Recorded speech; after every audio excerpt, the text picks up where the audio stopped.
Thread culture রুখতে thread committee তৈরি হচ্ছে মুর্শিদাবাদ মেডিকেল কলেজে। 7 সদস্যের এই কমিটির দায়িত্বে রয়েছেন বিভাগীয় প্রধানরা, কিন্তু অভিযোগ উঠেছে এই কমিটির দায়িত্বে যারা রয়েছে তারা অনেকেই নর্থ বেঙ্গল লবির সঙ্গে যুক্ত।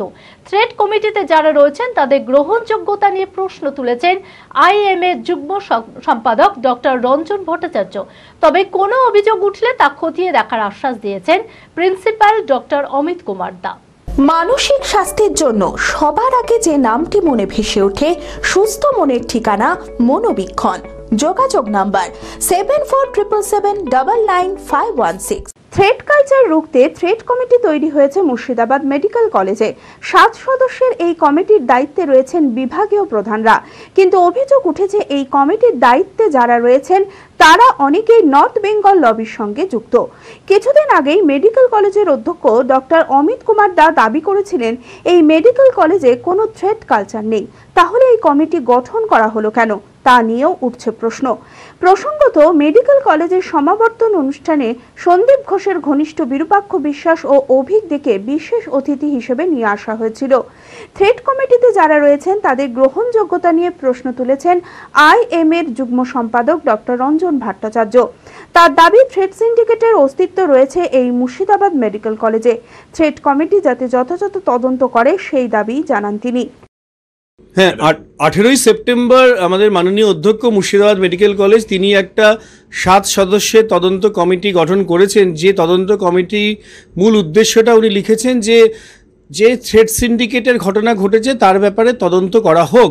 কিন্তু এখানে মনে রাখতে হবে, মাননীয় অধ্যক্ষ মুর্শিদাবাদ মেডিকেল কলেজ কয়েকদিন আগেই অন ক্যামেরা বলেছিলেন যে এই জাতীয় থ্রেড সিন্ডিকেটের অস্তিত্ব নাকি এই কলেজে একেবারেই নেই। যদি নাই থাকে তাহলে কেন এই কমিটি গঠনের প্রয়োজন হলো?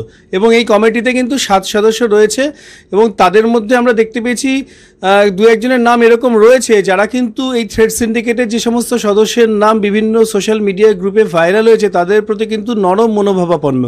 কিন্তু আমি মনে করি ব্যক্তিগতভাবে প্রকৃতভাবে তদন্ত হোক, এবং যেভাবে তদন্ত প্রকৃতি এগোচ্ছে তাতে আমাদের মুর্শিদাবাদ মেডিকেল কলেজেও বেশ কিছু প্রশ্ন চিহ্ন দেখা দিয়েছে। কারণ এই মুর্শিদাবাদ মেডিকেল কলেজেই সমাবর্তন অনুষ্ঠানে আমরা দেখতে পেয়েছি অভিক দে এবং বিরূপাক্ষ বিশ্বাসকে এখানে ডাকা হয়েছিল, এবং এছাড়াও ফাউন্ডেশন ডে সেলিব্রেশন প্রোগ্রামে সেদিন কিন্তু সৌরভ পাল ছিলেন, এবং এই 3 মূল অভিযুক্তকে আমরা কিন্তু মুর্শিদাবাদ মেডিকেল কলেজে এন্ট্রি দিয়েছি।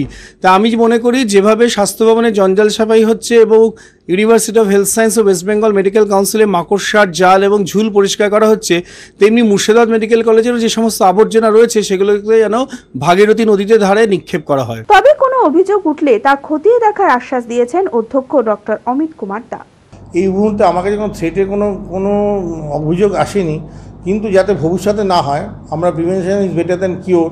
এবং আরেকটাও আমরা করলাম যে যখন খুশি এই যে ফেস্টিভ্যাল বিভিন্ন রকম হয় সেগুলোও আমাদের কলেজ কাউন্সিলে জানিয়ে করতে হবে, এটা আমরা ডিসিশন নিয়েছি।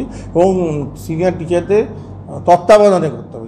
শুধুমাত্র থ্রেড না, আমাদের একাডেমিক অ্যাক্টিভিটিস কোনো রকম বাইরে থেকে কোনো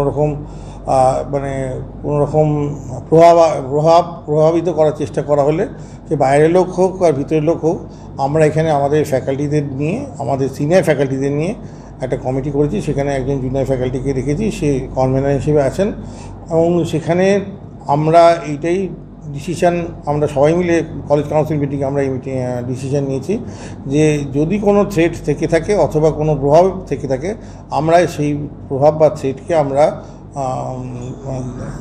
এলিমিনেট করব, একবার দূর করব, এবং যারা যারা এতে ইনভলভ হয়েছে তাদের আইডেন্টিফাই করব।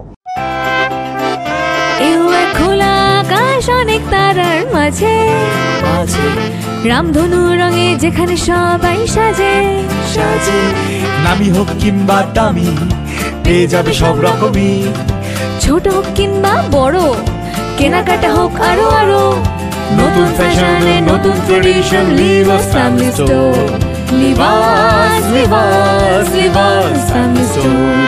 সপরিবারে আসুন লিবাসে, আর পুজোর কেনাকাটায় পেয়ে যান নিশ্চিত উপহার। লিবাস, কাতাই, বহরমপুর, মুর্শিদাবাদ।